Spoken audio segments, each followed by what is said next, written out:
So I preached the gospel today after work. I was scared. Um, I I mentioned some things that were happening in the world today that and I talked about how God is going to judge all these crooked politicians that lie on what's happening to the world and how what they're doing is harming and killing people. And I told them if they don't want to join these crooked politicians who probably won't repent of their sins and end up in a burning hell, to repent and come to Jesus. And I talked about how Jesus will make you, a hero to others through him.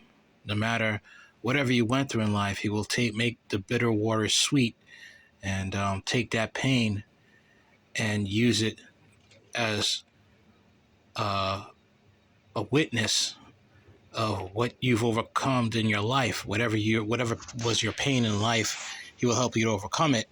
And he is not a high priest that he doesn't know what we bear, what we've been through, because he knows our infirmities, our, our frailties and our shortcomings, because he came in the flesh, Jesus Christ, and he knows what it's like to be abandoned. He knows what it's like to be abused. He knows what it's like to be rejected and hated.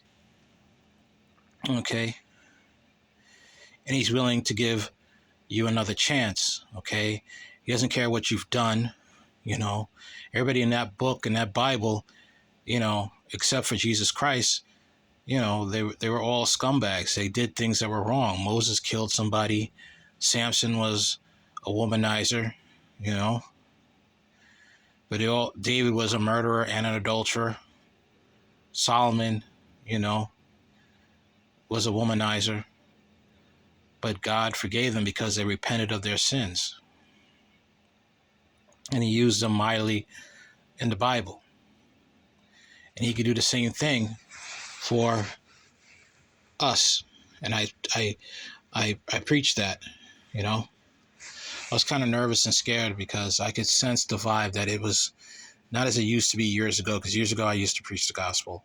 And now when you preach it, you can sense the vibe, that it's fierce, that people are more intolerant towards the gospel than ever now.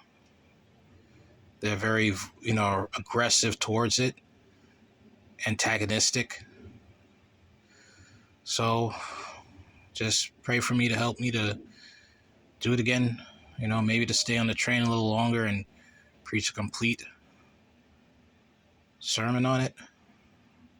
I don't consider I'm not a pastor. I just, I preach the gospel. I mean, God says we got to preach the gospel. All right, that's it. I got to get up for work in the morning. All right, later.